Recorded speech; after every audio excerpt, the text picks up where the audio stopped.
Ipaglalaban mo pa rin ba ang isang pagmamahal at pag-ibig kung mali na ang panahon para dito?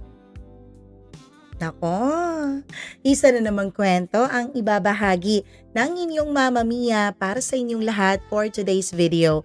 And syempre, bago yan, nako, medyo bumabalik na no, yung aking boses. Rinig nyo ba? Charot. Anyways, wag na nating patagalin to. Baka naman mawala pang boses natin. Ayun, eto na po ang ating kwento for today's video. Dito lamang sa inyong paboritong Dear Mama Mia.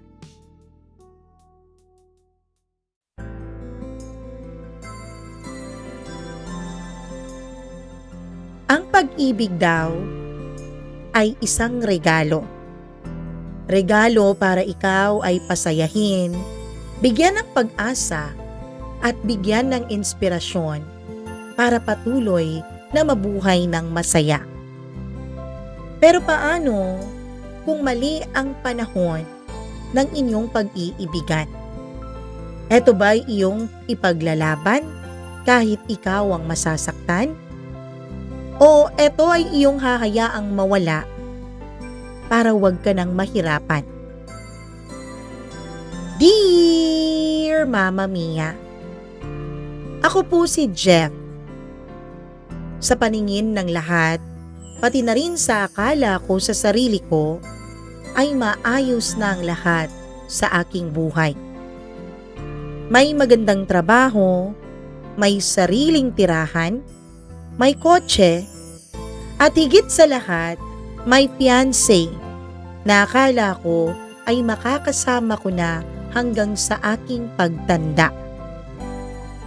Kung tutusin, Mama Mia, parang wala nang kulang sa buhay ko. Kung tutusin, parang nasa akin na nga ang lahat. Kaya naman hindi ko akalain na maling-mali pala ang paningin ko sa buhay ko. Mali pala ang mga inaakala ko. Sa loob lang ng isang gabi, gumuho ang lahat sa akin. Mama Mia, nahuli ko po siya na may kasamang iba. Nahuli ko siya sa dalawa kong mga mata na may iba siyang mahal. Nahuli ko silang dalawa sa isang restaurant. Sabi ko sa kanya, gusto kong makipag-dinner. Pero ang sabi niya sa akin, meron daw siyang meeting kasama ang mga katrabaho niya. Dinner meeting daw yun at importanteng-importante. Ako naman ay naniwala. Uuwi na sana ako sa tinitirhan ko. Kaya lang, nagutom ako. Pagod na pagod ako sa buong araw na pagtatrabaho. Kaya naisip ko, wag na lang magluto sa bahay at kumain na lang sa labas. Ang lahat ng mga paborito kong kainan noong mga panahon na yon ay full pack kasi nga sweldo day noon. Kaya wala akong ibang napuntahan kundi ang isang maliit na restaurant na hindi naman dinadayo ng maraming tao. Pero Mama Mia, pagpasok ko doon, sa pintuan pa lamang ng restaurant na yon, ay nakita ko na ang pamilyar na bulto ng isang babaeng nakatalikod sa akin. Kinakabahan ako. Gusto ko silang lapitan dahil kaharap niya ang isang lalaki. Pero baka nagkakamali ako. Kaya ang ginawa ko, umupo ako sa isang upuan sa kanilang likuran. Tahimik lamang ako. Namimili pa ng o-orderin. Hanggang sa narinig kong nagsalita yung babae. Hindi ko pa nga nasasabi sa kanya eh. Ewan ko. Natatakot ako kung anong gawin niya sa sarili niya. Sabihin mo na, anong gusto mo? Aabot pa kayo sa araw ng kasal ninyong dalawa? Sabihin mo na ayaw mo na sa kanya at ako na ang mahal mo. Alam ko, Mama Mia, kilalang kilala ko ang boses na yon. Fiancé ko siya, 'di ba? Kaya alam na alam ko ang kaniyang boses. Tumayo ako. Nag-excuse sa kanila. At nung makita niya ako ay gulat na gulat siya. Hindi naman ako nagwala doon, Mama Mia. Hindi ko siya sinigawan. Hindi ko rin kinumpronta yung lalaki. Wala akong ginawa. Tahimik lang akong nagpakita sa kanilang dalawa. Tahimik na mas masakit pa kaysa sa kahit na anong iskandalo. Nung tumayo ako sa harapan nila, ay naabutan ko pa silang magkahawak kamay. Kaya naman alam ko, Mama Mia, na hindi na niya maide-deny sa akin kung ano man ang kanilang relasyon dalawa. Parang hindi na nga siya nagulat eh. Parang nahuli na rin niya ang sarili niyang matagal nang nagsisinungaling. Jeff, makinig ka muna. Mahina niyang sabi. Umiling ako kasi hindi na kailangan eh. Isang tingin ko pa lang sa kanilang dalawa, alam kong tapos na ang lahat sa amin. Tumayo ako, tumalikod, naglakad palayo. Ni hindi niya rin ako hinabol. Kaya yun na yata ang katapusan ng lahat. Pagdating ko sa bahay ko, ang ginawa ko ay inimpake ko lahat ng gamit niya. Nilagay ko sa mga malalaking kahon. Pagkatapos ay nilagay ko sa labas ng pintuan. Alam kong may susi siya sa bahay ko. Pero hindi na niya kailangan pang pumasok sa loob. Lahat ng bagay na meron siya sa loob ay inimpake ko na. Ultimo toothbrush at suklay. Walang naiwan. Lumipas ang 2 araw. Pag-uwi ko ay wala ng mga gamit sa labas ng pintuan. Isa lang ang ibig sabihin nun. Kinuha na niya. Lumipas ang mga linggo na parang ulap lang akong lumulutang. Oo, pumapasok pa rin ako sa trabaho, pero hindi ko maalala ang ginagawa ko. Kumakain pa rin naman ako, pero wala akong malasahan sa mga kinakain ko. Hanggang sa dumating ang araw na pinapunta ako ng boss ko sa isang corporate charity event. Ayoko sana, pero kailangan kong magpakita. Kailangan kong magmukhang okay kahit hindi naman talaga. At doon ko siya unang nakita. Si Eloisa, Mama Mia. Nakatayo siya malapit sa registration table. Nakasimpleng beige dress na hanggang tuhod. Walang alahas maliban sa maliit na hikaw. Hindi siya yung tipo ng babae na mapapalingon ka dahil sa sexing hubog ng kanyang katawan o sa ganda ng kanyang mukha. Pero Mama Mia, may kakaiba sa kanya. Tahimik ang kanyang aura na para bang may lihim na ayaw niyang malaman ng iba. Tingin ko ang dami na niyang pinagdaanan kahit hindi pa siya nagsasalita. Dahil nakatitig ako sa kanya, siguro ay napansin niya yun kaya napatingin siya sa akin. Nagkatinginan kaming dalawa at sa hindi ko maipaliwanag na dahilan, ngumiti siya sa akin. Hindi naman yung ngiting nagpapakyut, kundi parang ngiti ng taong gusto lang na iparating sa'yo na magiging maayos ang lahat. Kayo po ba si Sir Jeff? Tanong niya at binigkas din ang pangalan ng kumpanyang aking pinagtatrabahuan. Lumingon ako at nasa harap ko na siya. Malapitan ko siyang naaamoy. Yung kanyang pabango hindi katulad ng mga pabango ng ibang babae na matapang. Malinis sa ilong. Parang bagong laba na may halong vanilla. Oo. At ikaw si? Ako po si Eloisa, new project coordinator. under po sa department ninyo. Mama Mia, hindi ko alam pero napatingin ako sa mga mata niya. Parang malungkot, pero may dala-dala ding tapang. Habang nag-uusap kaming dalawa tungkol sa event logistics, hindi ko napansin na napapahaba na pala ang usapan namin. Napapangiti niya ako. Sa loob ng ilang linggo, matapos ngang gumuho ang mundo ko, siya palang ulit ang babaeng nagpagaan sa aking dibdib. Wala siyang tinatanong tungkol sa mga personal kong buhay. Pero ramdam ko na tila may alam siya. Lumipas ang mga buwan na halos araw-araw kaming magkasamang dalawa sa trabaho. Hindi sinasadya pero lagi kaming magka-partner sa mga projects. Si Eloisa yung tipo ng babaeng hindi maingay pero kapag nagsalita, merong laman. Hindi siya pabebe at hindi rin siya malandi. Pero may natural na lambing sa kanyang kilos. Yung hindi mo mapapansin agad pero hahanap-hanapin mo kapag wala siya. Isang gabi inabot kami ng overtime. Halos kaming dalawa na lang ang tao sa floor. Tahimik ang opisina. Tanging tunog ng lumang aircon at keyboard lang ang maririnig mo sa paligid. Napansin kong napapapikit na siya habang nakaupo. Pagod ka na? Tanong ko.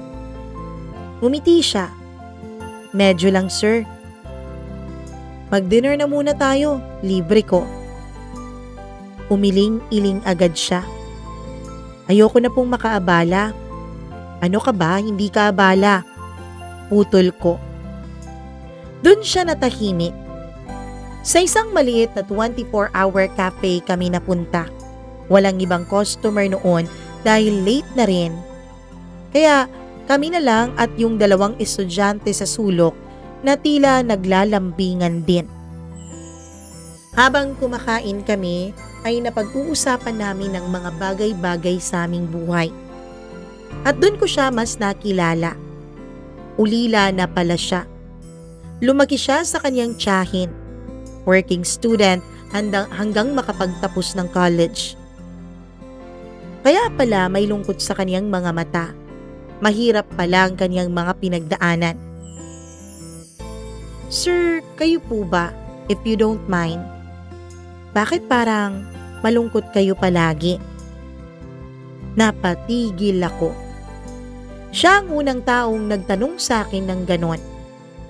Hindi ako sumagot agad pero ewan ko ba, sa kanya ko unang naikwento ang tungkol sa ginawang panluloko sa akin ng fiancé ko. Tahimik lamang siya habang nakikinig sa aking kwento. Walang panghuhusga, wala ring pagpapayo. Nakatingin lang siya sa akin na parang pinapasan niya rin yung sakit na nararamdaman ko. Paglabas ng cafe ay umuulan na pala. Wala siyang dalang payong kaya inabot ko yung sa akin. Share na lang tayo. Naglakad kami sa ilalim ng iisang payong. Magkalapit. Hindi na kasi ako nagkotse, Mama Mia, dahil malapit lang naman ang cafe na yon sa opisina. Sobrang lapit na nararamdaman ko na ang init ng braso niya sa braso ko. Tahimik lamang kami, pero ang lakas ng tibok ng puso ko. Hindi ko maintindihan kung bakit nakakaramdam na agad ako ng ganon sa panibagong tao. Hindi naman yun pagnanasa, kundi parang may kakaibang kapayapaan na hinahatid sa akin ang kaniyang presensya. Sa paglalakad namin ay bigla na lang siyang nadulas sa basang kalsada. Agad ko siyang nahawakan sa bewang. Sandali lang yun pero pakiramdam ko parang huminto ang mundo ko. Napatitig siya sa akin. Ako rin naman sa kaniya. Umuulan, tahimik ang paligid. At sa unang pagkakataon matapos akong lokohin, may babaeng nakayakap ng bahagya sa akin. At Mama Mia, ang yakap na yon, may hatid na kakaibang ginhawa sa dibdib ko. Salamat, mahina niyang bulong. Hindi siya kumalas agad sa pagkakakapit niya sa akin. Ako rin naman ay hindi ko siya agad binitawan. Doon ko unang naramdaman na parang may nabubuo na sa aming dalawa. Hindi ko naman minabadali, hindi ko rin pinipilit, kundi dahan-dahang umuusbong. Parang isang pag-ibig na ayaw munang umamin sa sarili. Pagkatapos ng insidenteng yun ay mas naging malapit kaming dalawa ni Eloisa sa isa't isa. Hindi pa naman officially kami, pero may mga bagay na hindi na kailangang pangalanan. Yung sabay kaming nagla-lunch, yung mga tawanan namin sa mga simpleng bagay na hindi na lang tungkol sa trabaho, yung mga palihim naming titigan. Hanggang sa dumating ang gabing nagbago ang lahat. Company out of town planning. Iisang resort, iisang team. At dahil punuan na ang mga rooms, Mama Mia, ay napunta kami sa iisang villa.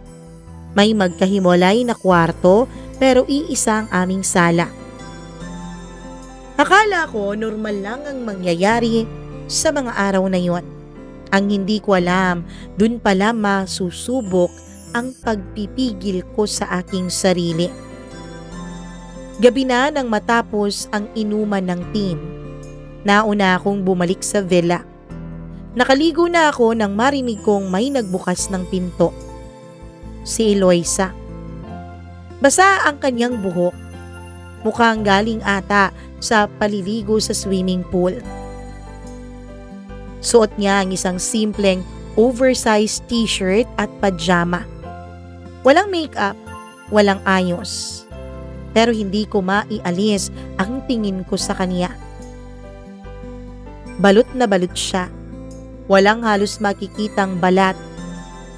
Pero Mama Mia, hindi ko mawari kung bakit hindi ko maialis ang titig ko sa natural niyang itsura. Gising pa pala kayo, sir? Tanong niya. Oo, di pa ako inaantok eh. Umupo siya sa sofa katapat ko. Tahimik lang ulit. Pero nararamdaman ko na tila may kakaibang tensyon sa aming dalawa. Parang mabigat na magaan na hindi ko maintindihan. Sir Jeff? Tawag niya sa pangalan ko. Bakit? May na akong sagot. Sumasaya na po ba kayo ulit?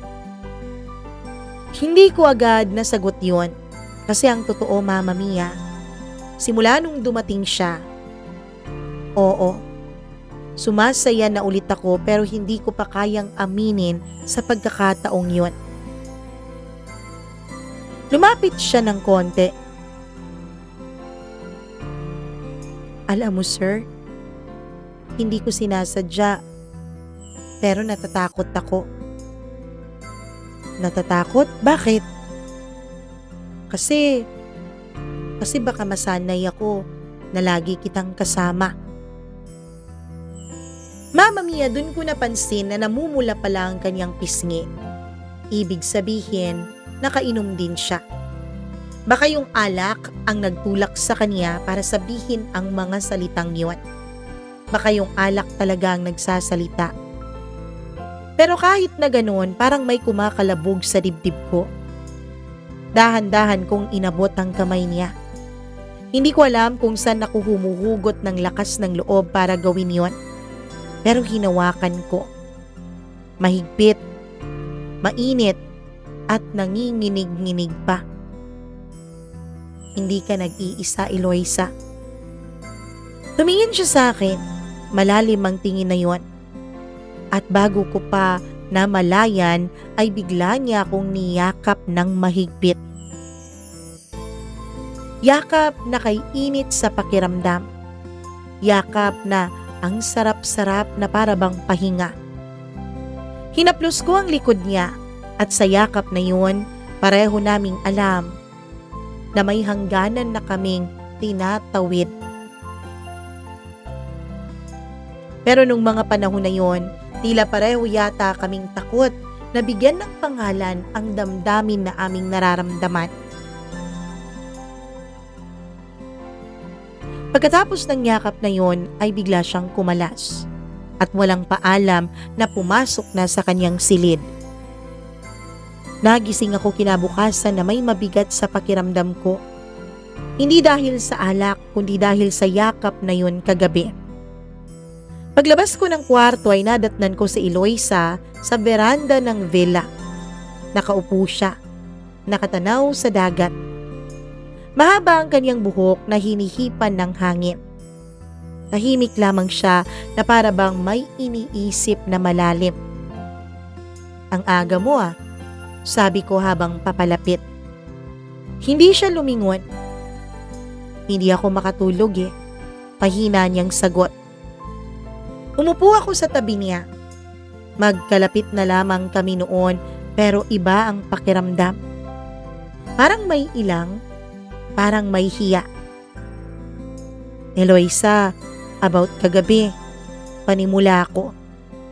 Bigla siyang napahinga ng malalim at nagsalita. "Pwede bang wag na nating pag-usapan yon?" Napatigil ako, Mama Mia.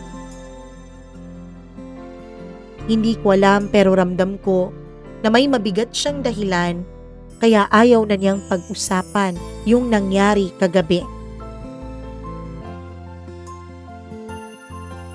Tumahimik na lamang ako hanggang sa nagsalita siya.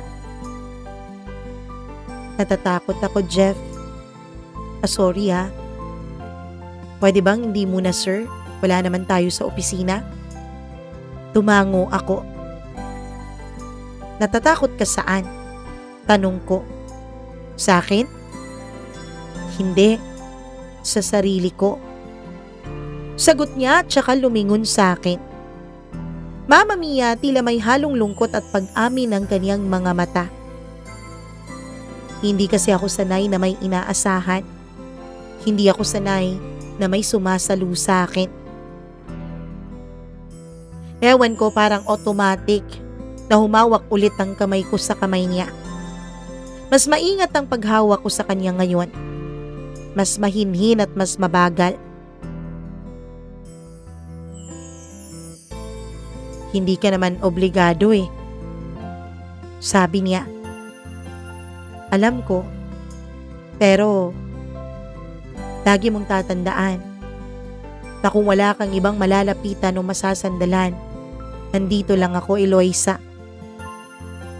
Hindi siya sumagot, Mama Mia. Hindi ko alam kung pareho kami ng nararamdaman. Pagbalik namin sa Maynila, mas naging tahimik kami sa opisina. Hindi dahil umiiwas kami sa isa't isa, kundi dahil tila mas naging maingat kami. Pero kahit anong iwas, may mga bagay talagang hindi napipigilan. Isang gabi, naabutan ko siyang umiiyak sa may fire exit ng building. Agad akong lumapit sa kanya. "Eloisa, anong nangyari?" Nagulat siya nang makita ako pero hindi na niya mapigilan ang luha. "Sorry, ayokong may makakita." Umupo ako sa tabi niya sa malamig na hagdan at saka nagtanong kung may problema ba. Umiling-iling siya pero lalo siyang umiyak kaya kumbinsido talaga akong may dinadala siyang mabigat. Tumahimik na lamang ako, Mama Mia. Iniisip ko na lamang na baka hindi pa siya handa para pag-usapan naming dalawa. Matapos ang ilang minuto ay nagsalita siya. "May bumabalik kasi. Yung ex ko." Naramdaman kong nanikip ang dibdib ko kahit wala naman akong karapatan. Kasal na siya sa iba pero gusto niya akong balikan. "Anong sabi mo?" tanong ko. "Wala." Hindi ko na sinagot. "Bakit ka umiiyak kung wala na pala?" Dun siya napatawa ng mapait. "Hindi ko na siya mahal. Hindi pag-ibig ang dahilan kung bakit ako umiiyak. Bakit nga pala? Tanong ko. Ewan ko, naalala ko lang kung gano'n niya ako kadaling iwan dati. At ngayon, bumabalik siya na para bang wala siyang responsibilidad sa iba at para bang hindi niya ako nasaktan ng husto. Hindi ko napigilan ang sarili ko, Mama Mia, at napayakap ako sa kanya. Sa totoo lang, ramdam ko ang nararamdaman niya. Alam kong hindi ito nararamdaman ng mga taong hindi pa nakaranas na maloko. Pero kaming mga naloko na. Kahit hindi mo na mahal ang isang tao, hindi talaga tuluyang nawawala yung sakit na dinulot nila sa'yo.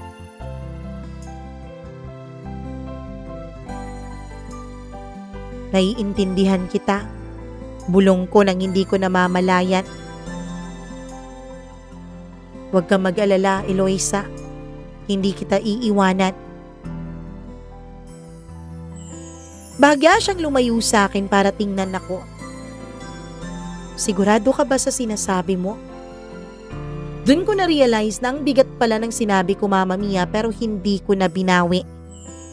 Lumipas ang mga linggo na mas naging malinaw ang relasyon naming dalawa. Hindi pa rin naman kami, pero mas malalim na kesa sa salitang kaibigan ang namamagitan sa amin. Hanggang sa dumating ang birthday niya. Wala raw siyang plano, kaya ako na ang nag-aya. Dinala ko siya sa isang maliit na rooftop restaurant. Tahimik doon. Hindi yung grande, pero kita ang city lights. Pribado. Eksakto para sa mga salitang matagal nang gustong lumabas sa bibig ko. Habang hinihipan niya ang kandila sa maliit na cake, napansin kong nakapikit siya ng matagal bago umiling. Anong wish mo? Tanong ko. Ngumiti siya. Di ko sasabihin, baka hindi matupad eh. Pagkatapos naming kumain, lumakas ang hangin sa rooftop. Nilalamig siya. Hindi naman siya nagsabi sa akin na nilalamig siya, pero nakita kong nanginginig ang kaniyang balikat. Kaya hinubad ko ang suot kong coat at sinuot ko yun sa kanya. Malaki sa kaniyang katawan. Halos matakpan pati ang kaniyang mga kamay. Kaamoy mo talaga tong coat mo? Mahina niyang sabi habang hinahawakan ng manggas. Masama ba ang amoy? Umiling siya. Hindi. Mabango. Amoy seguridad. Hindi ko alam kung anong pumasok sa akin pero hinaplos ko ang pisngi niya. Dahan-dahan, parang nagtatanong kung pwede. Hindi naman siya umiwas, Mama Mia. Nagtagpo ang mga mata naming dalawa. Tahimik ang paligid. Tahimik ang lahat at tanging hangin at tibok lang ng aming mga dibdib ang naririnig. Lumapit ako. Napakabagal ng paglapit ko. Pinakaiingatan ko at binibigyan ko siya ng pagkakataon na lumayo kung ayaw niya sa susunod kong gagawin. Pero hindi siya lumayo. Bagkus ay sinalubong din niya ang labi ko. Ang halik na yon ay halik na punong-puno ng pagnanais na manatili. Hindi siya kumalas agad sa halikan na yon. Hindi ko matandaan kung ilang segundo tumagal yon. Pero nung maghiwalay kami, niyakap niya ako. Jeff, alam mo bang nasasanay na akong hinahanap-hanap kita? At natatakot ako. Ang tagal ko na kasing hindi binigay ang tiwala at ang puso ko sa iba. Mama Mia, akala ko magiging magaan ang pasok namin sa isang panibagong relasyon. Pero isang hapon pinatawag ako ng HR. May emergency raw sa pamilya ni Eloisa kaya siya nag-leave. Under kasi sa department ko si Eloisa, kaya kailangan kong malaman ang mga bagay-bagay tungkol sa kanya. Nag-alala ako. Tinawagan ko siya pero hindi siya sumasagot. Nag-message ako pero seen lang. Hanggang kinagabihan, siya na mismo ang nag-text sa akin. Pwede ba kitang makausap ng personal?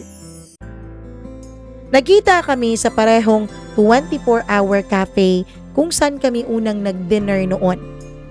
Pagdating ko ay nandun na siya. Pero tila ibang Eloisa ang nakikita ko. Namumugto ang kaniyang mga mata. Maputla at parang may mabigat siyang desisyong dinadala. Anong nangyari? Okay lang ba kayo sa bahay? Agad-agad kong tanong. Umiling siya. Okay lang ba mga magulang mo? Mga kapatid mo? Hindi naman sila ang problema ko, Jeff. Ano pala? Huminga siya ng malalim bago nagsalita. Hindi ko alam kung tatanggapin mo ang sasabihin ko. Pero magiging honest na ako sa iyo, Jeff. May isang bagay akong nililihim sa iyo. Isang bagay na hindi ko rin sinabi kahit sa kumpanya. Ano yun? Jeff, may anak ako. Parang bumagsak ang dibdib ko noon, Mama Mia. Hindi ko alam kung galit ako dahil may itinago siya o disappointed ako dahil may anak na pala siya. Hindi ko maipaliwanag ang damdamin ko nung mga panahon na yun. Hindi ako nagsalita. 6 years old na siya. Nasa probinsya siya, sa tiyahin ko. Tahimik ako, Mama Mia. Pinoproseso ko ang lahat. Inisip ko, bakit hindi niya sinabi sa akin? Bakit hindi niya inamin sa akin? Parang nababasa yata niya ang nasa isipan ko at nasagot na niya agad ang mga katanungang hindi ko pa naisalita. Hindi ko sinabi kasi hindi ko naman alam na lalalim itong namamagitan sa atin. Hindi ko rin sinabi sa opisina kasi alam kong magiging komplikado. Ang dami-daming kasing komplikasyon sa panganganak ko sa kanya, sa mga papeles niya, sa birth certificate niya.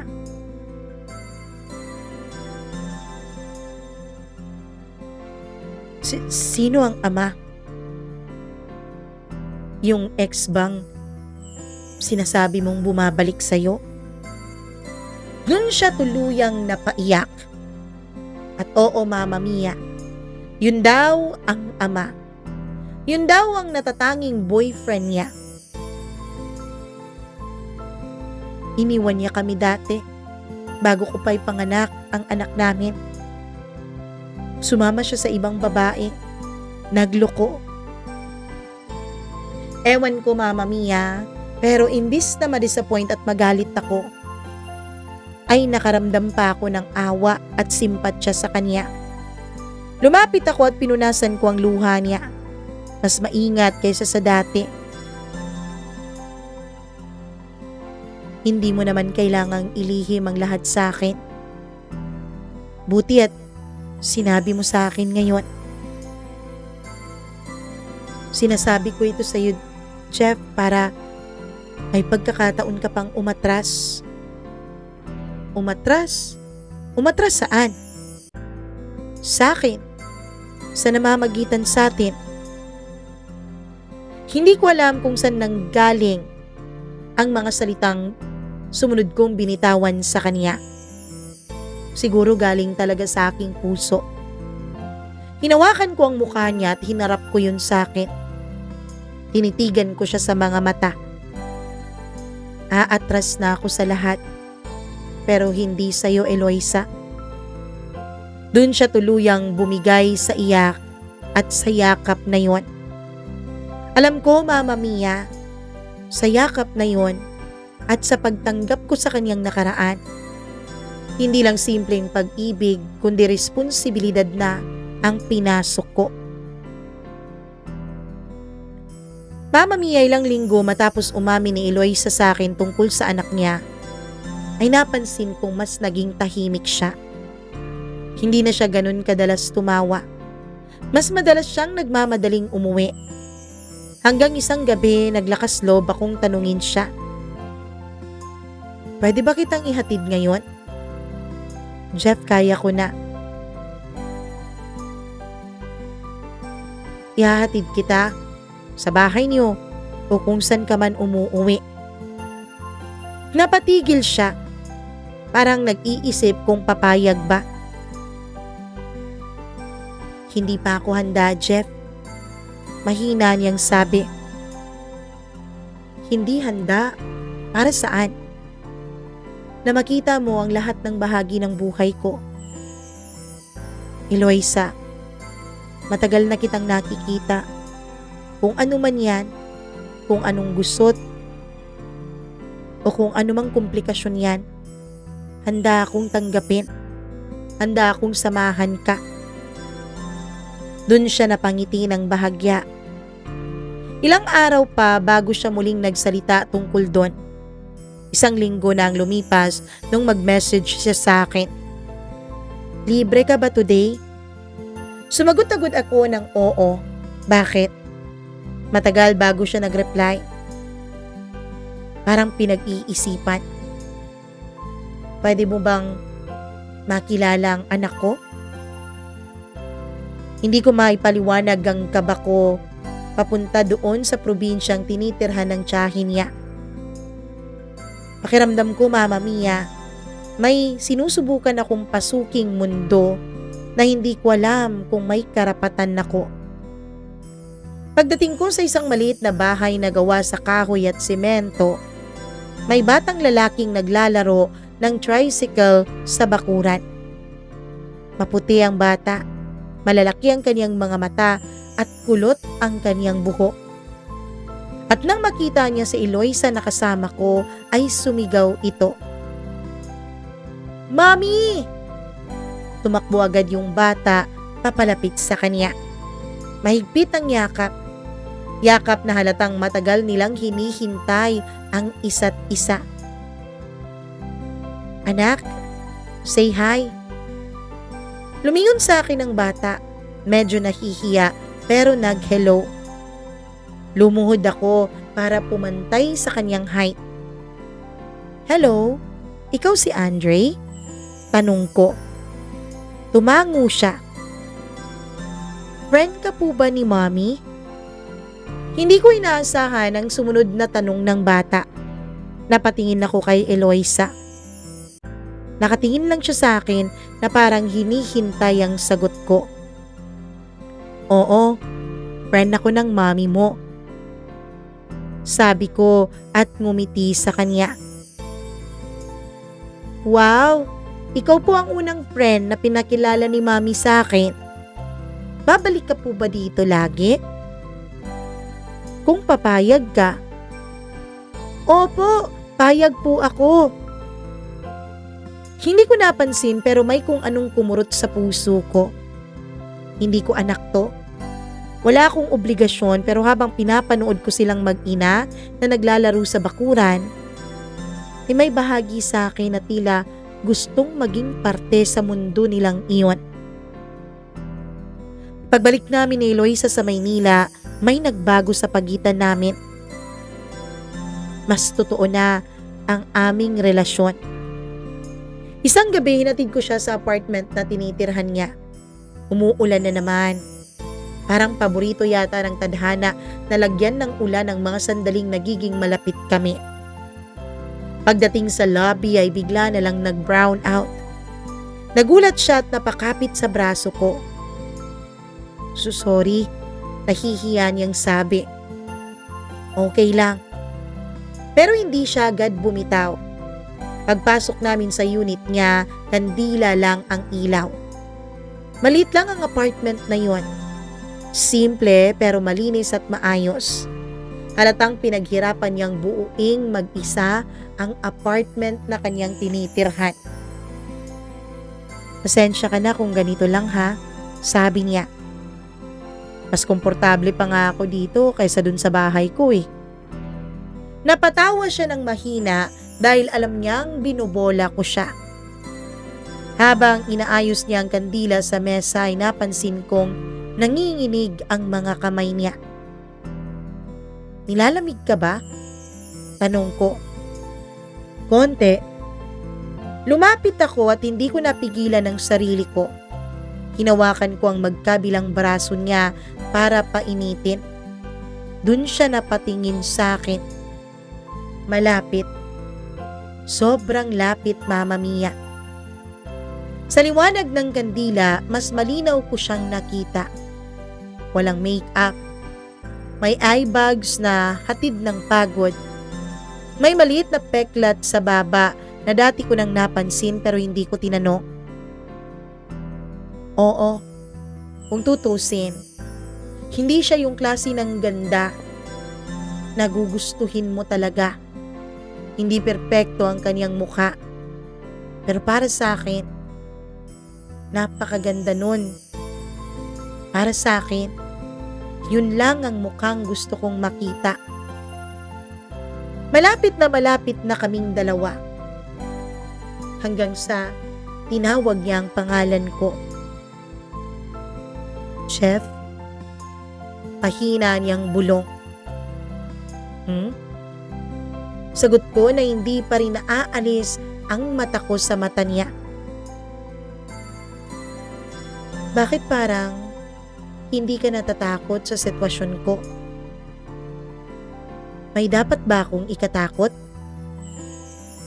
Single mom ako, may responsibilidad. Bukod dun, magulo ang nakaraan ko." Dahan-dahan kong hinaplos ang buhok niyang nahulog sa kanyang pisngi. "Hindi ako takot sa nakaraan mo. Lahat naman tayo may nakaraan." "San ka ba natatakot?"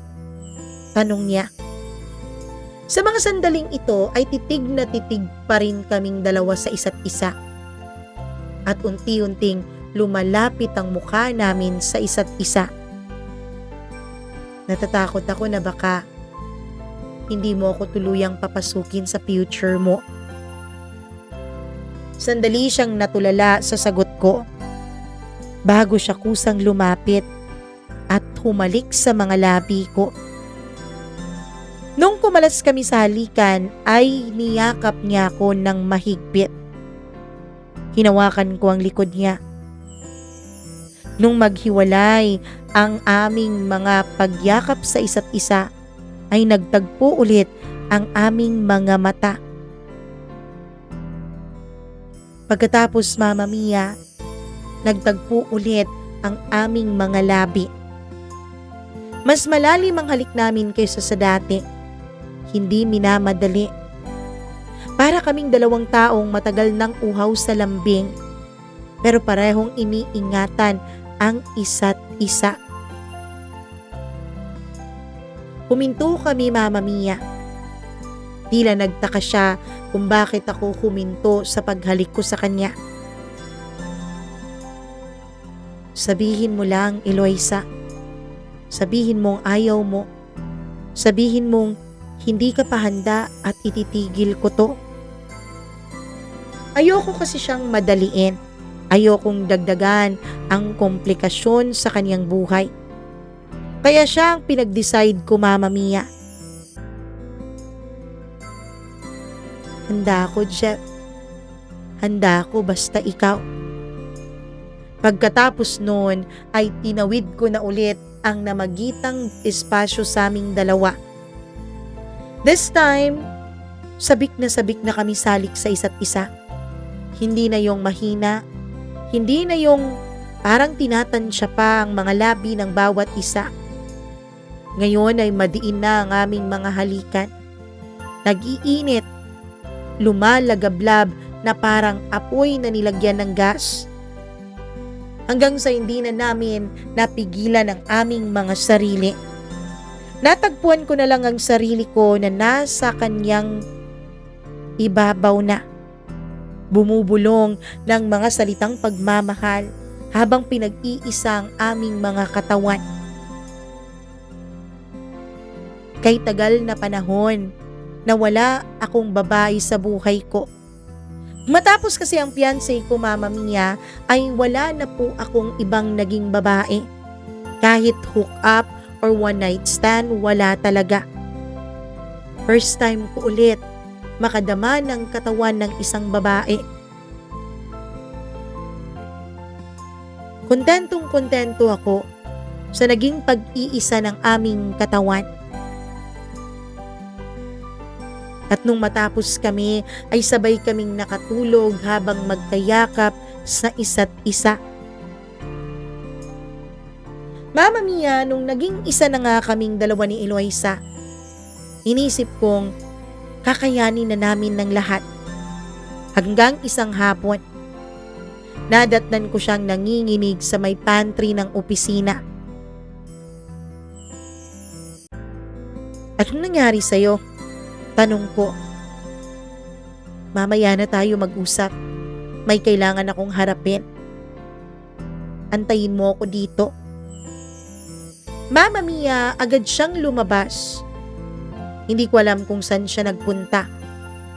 Ilang minuto pa ang lumipas, hindi ko na talaga matiis kaya hinanap ko siya. Nadatnan ko siya sa parking lot ng opisina. May lalaking kausap. Galit ang mukha ng lalaking ito. Pinipigilan niya. Hindi ko napigilan ang sarili ko at lumapit ako sa kanya. Eloisa, may problema ba dito? Paglingon niya sa akin ay tila nakahinga siya ng maluwag. Jeff, umawak ako sa balikat niya at saka tumingin sa lalaki. May problema ba, pare? Tumaas ang kilay nung lalaki. At sino ka? Hindi ako agad sumagot, pero hinigpitan ko ang hawak ko kay Eloisa. Ha, siya ba yung bago mo? Mapanuyang tanong nung lalaki. Doon ko napansin ang takot sa mukha ni Eloisa. Hindi simpleng inis, kundi takot na halatang may halong trauma. Jeff, siya si... Ako ang ama ng anak ni Eloisa. Putol niya sa pagpapakilala ni Eloisa sa amin. Parang tumigil ang paligid. Ngumisi ang lalaki. Kala mo ba, may tatakas mo sa akin ng habang buhay ang anak ko? Anak ko yun. Hindi na napigilan ni Eloisa ang lumuha. Wala kang karapatan sa kanya. Di ba iniwan mo na kami? Di ba pinagpalit mo na kami? Lumapit pa ang lalaki. Pero eto na ako ngayon. Babawi ako. Babawi? Oo. Babawi ako sa anak ko at sa'yo. Mama Mia, naramdaman ko na tunay ngang may banta sa relasyon naming dalawa. Hindi lang basta selos. Hindi lang basta komplikasyon, kundi isang lalaking alam kong panghabang buhay na magiging bahagi ng kanyang buhay. Hinila ako si Eloisa palayo sa kanya. Pare, umalis ka na. Huwag mo nang takutin si Eloisa. Hindi kayo kasal, kaya sa mata ng batas, sa kanya ang bata. Pare, huwag kang makialam. Hindi pa tapos to. Pero tuluyang umalis yung lalaki at nang makaalis na siya ay nanginginig si Eloisa sa braso ko. Babalikan niya kami, sabi nito. Hinigpitan ko ang yakap ko sa kanya. Huwag kang mag-alala. Hindi ko hahayaan na makuha niya kayo. Hindi kita pababayaan. Mama Mia, hindi nawala sa isip ko ang mukha ng lalaking yon. Ang ama ng anak ni Eloisa. Sa paraan pa lang ng pagtingin niya kay Eloisa, alam kong hindi lang siya bumalik dahil sa kanyang anak. Kundi tila bumalik siya dahil sa kanyang matinding ego. Ilang araw matapos ang komprontasyon sa parking lot ay nagsimula na ang panggugulo. Sunod-sunod ang tawag kay Eloisa.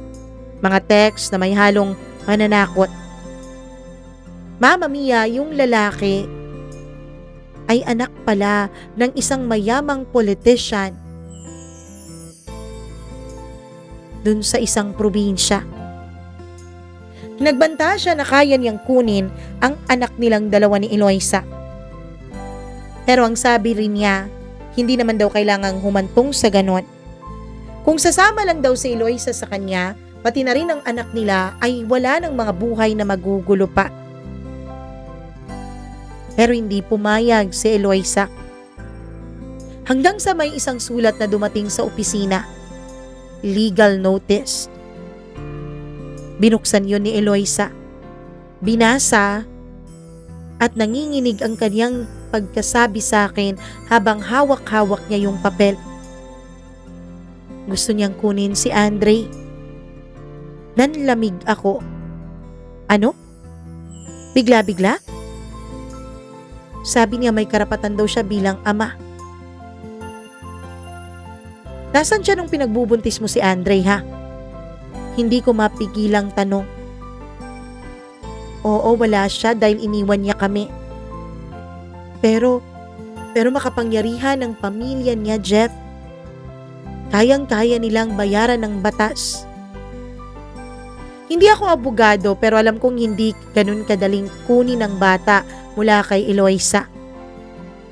Kaya lang Mama Mia, takot na takot si Eloisa. Tila ba may alam siyang kapangyarihan nung lalaking yon?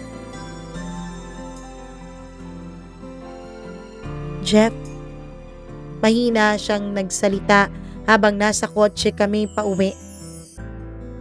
Kung dumating ang punto na kailangan kong mamili, kung ikaw ba ang anak ko, hindi ko alam kung kakayanin ko yon.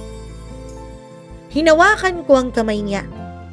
Wala kang pipiliin. Napahagulgul siya sa akin. Jeff, sabi niya nakafile na raw ang annulment nilang dalawa ng asawa niya. Hindi kasi magkakaroon ng anak yung babae. So kaya niya kukunin si Andre? Dahil hindi pala sila magkakaanak. Nag-file siya ng annulment, Jeff. Hindi lang daw si Andre ang kukunin niya kundi maging ako. Mama Mia, hindi ko alam kung kakayanin ko ang laban na to. Hindi ko rin alam kung ano ang nagawa ko at bakit kailangan akong parusahan ng ganito. Dati, nakapasok ako sa isang relasyong hindi komplikado pero niloko ako. Ngayon, meron akong isang relasyon na alam kong mahal ako at mahal ko rin naman pero napaka-komplikado. Dahil sa nangyari ay madalas na kaming bumabiyahe sa probinsya para kay Andre. Sa bawat pagpunta namin ay mas nagiging komportable sa akin ang bata. Hindi naman dumating sa puntong tinatawag na niya akong daddy. Pero kampanting-kampante na siya sa akin. Tito Jeff, pwede bang tulungan mo ako dito? Minsan niyang sabi habang may inaayos siyang laruan. Tito. Yun pa rin ang tawag niya sa akin. Pero ang pakikitungo niya sa akin ay tila mas gumaan, Mama Mia.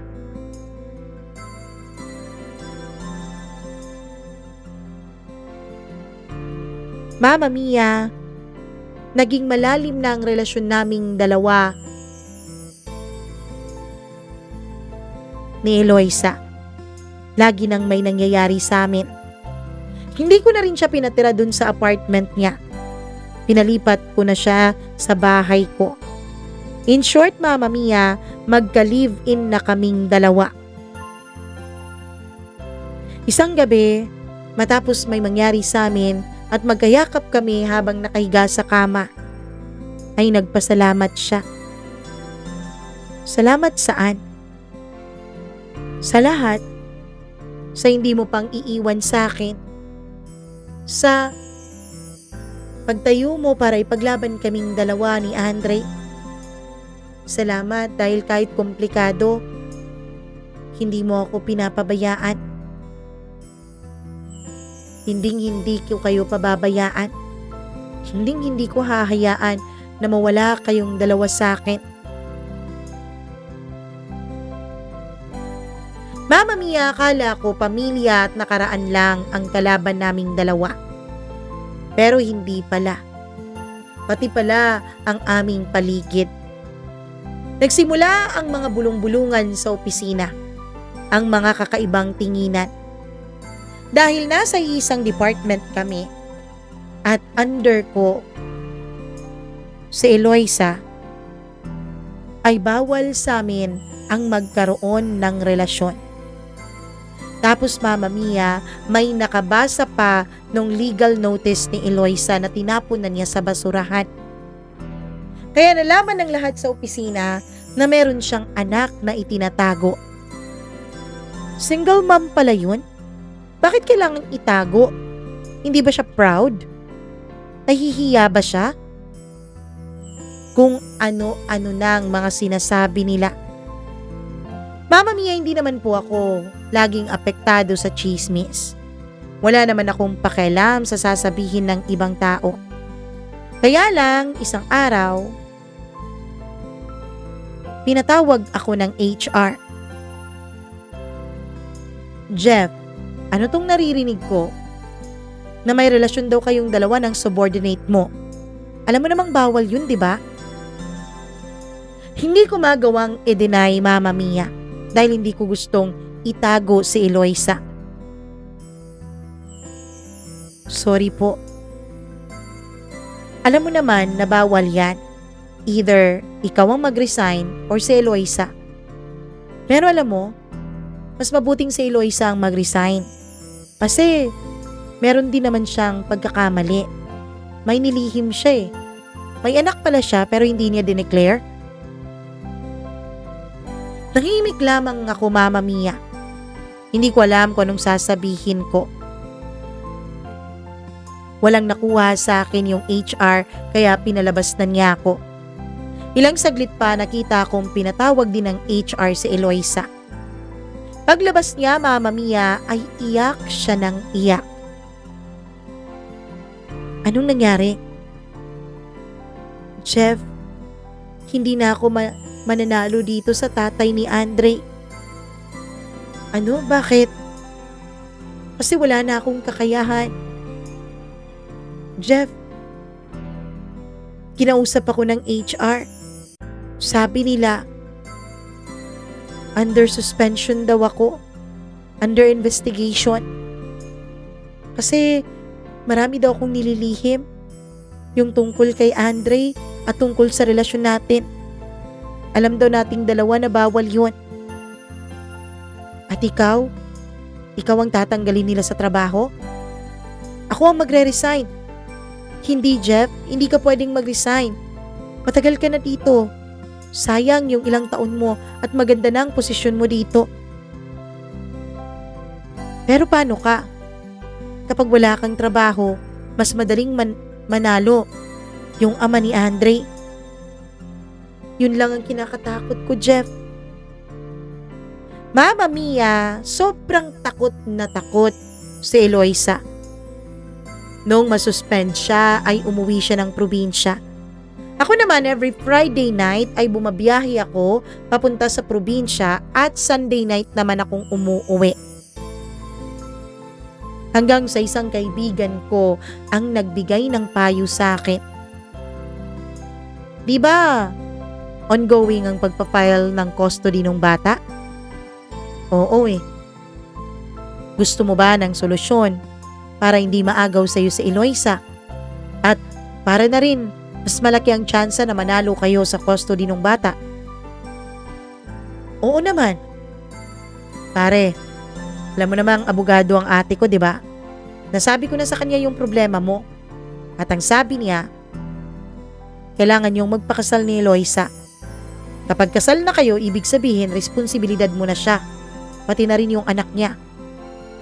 Kapag nakasal na kayo, agad ka ring mag-file ng petition for adoption ng kanyang anak. Para mapakita mo sa korte na talagang handang-handa kang alagaan siya. Mama Mia, pag uwi ko ng bahay ay naisip ko yung suggestion ng kaibigan ko. Magandang suggestion nga naman yun. Pero aminin ko po, Mama Mia, na may takot sa dibdib ko.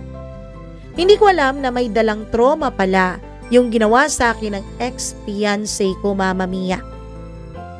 Hanggang isang araw, umiiyak na tumawag sa akin si Eloisa. Sabi niya, may araw na raw para sa hearing nila dun sa custody ng bata. Hindi na ako nagdalawang isip pa. Sabi ko sa kanya, magko-comply na kami ng mga requirements. Nagkita kami dun sa kanilang probinsya. Kumuha siya ng Sinumar. Anong ibig sabihin nito, Jeff? Bakit tayo kukuha ng Sinumar? Magpapakasal tayo. Hayag ka ba? Sigurado ka ba, Jeff? Kabago-bago lang natin. Wala pa tayong 1 taon. Sigurado na ako sa'yo, Eloisa. Sigurado na akong gusto kong maging parte ng mundo mo habang buhay. Ikaw ba? Sigurado ka na ba sa akin? Tumango siya. Ito ang isa sa paraan para may panalo natin yung kaso mo sa anak mo. Agad naming inasikaso ang lahat. Nagpaalam kami sa kaniyang mga magulang, pati na rin sa kaniyang tiyahin. Nagpaalam kami sa kaniyang mga kamag-anak at sa aking mga magulang, pati na rin sa kaniyang mga tiyahin.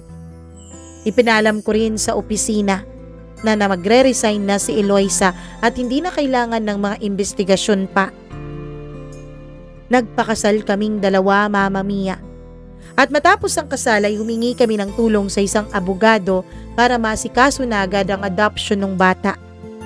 Nung malaman ng ama ni Andre ang tungkol sa aming ginawa ay galit na galit ito. Nagwala ito sa labas ng aming tinitirhan. Umabot pa sa puntong nagpatawag kami ng pulis para lang mapigilan siya. At dahil meron akong matinong trabaho, magandang kita, may bahay at may sasakyan at may iilan na ring naipundar, napatunayan namin sa korte na kayang-kaya naming alagaan si Andre. Mama Mia, pinatunayan din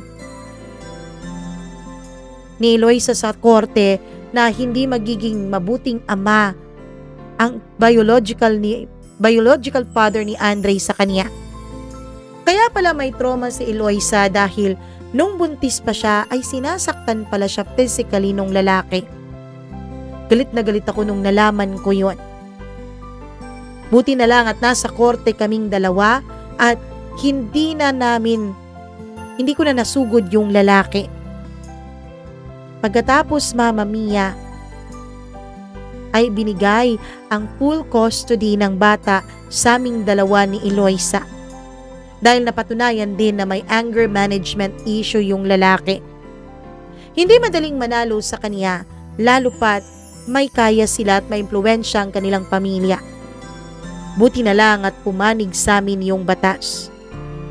Sa ngayon ay 5 taon na kaming nagsasama ni Eloisa at may 2 anak na rin kami. 11 years old na ngayon si Andre. Responsable siyang kuya sa mga kapatid niya at ngayon ay tinatawag na rin niya akong daddy. Mama Mia, hindi ko naman masabing perpekto ang aming relasyon ni Eloisa. Marami pa rin kaming mga hindi pagkakaunawaan. Pero handa kaming harapin ang lahat ng magkahawak kamay para sa aming pamilya. Handa kaming subukin at suungin ng lahat para lang mapatunayan ang pagmamahal namin sa isa't isa. Maraming salamat po sa pakikinig ninyo nitong aking kwento. Hanggang dito na lamang at naway na-enjoy nyo ang ibinahagi ko pong kwento sa inyo. Lubos na nagmamahal, Jeff.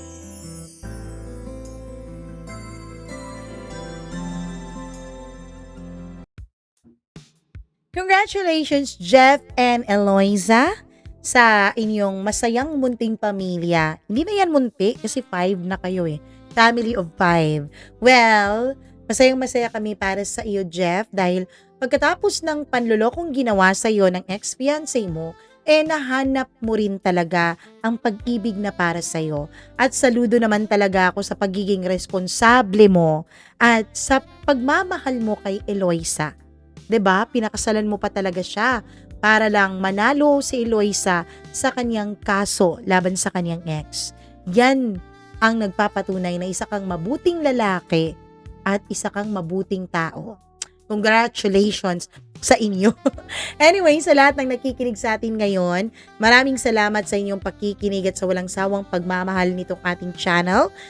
Speaking of pagmamahal, naku, ang mga nagmamahal sa atin ng sobra-sobra, gaya na lamang ng ating mga members. Maraming salamat sa inyong lahat.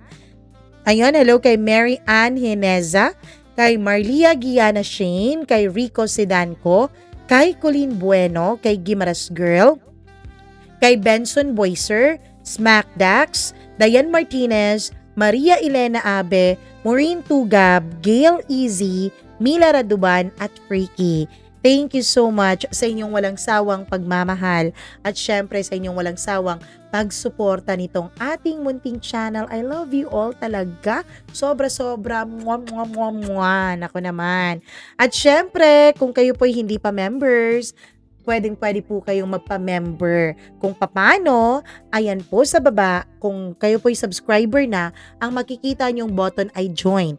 Pero kung hindi pa po kayo subscriber, subscribe pa po ang makikita ninyo. Kailangan nyo munang mag-subscribe.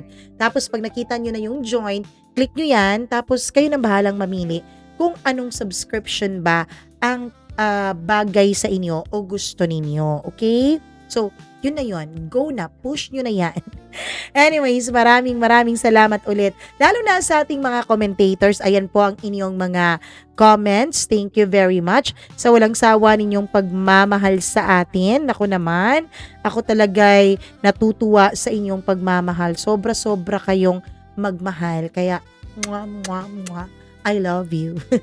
Hanggang dito na lamang po ang ating programa. Hanggang sa susunod nating kwento. Huwag po kayong magsasawa. At kung meron po kayong sarili ninyong story ng buhay na nais i-share, email lamang po mamamiyacdo0317@gmail.com. Paalam sa inyong lahat hanggang sa susunod. Bye-bye!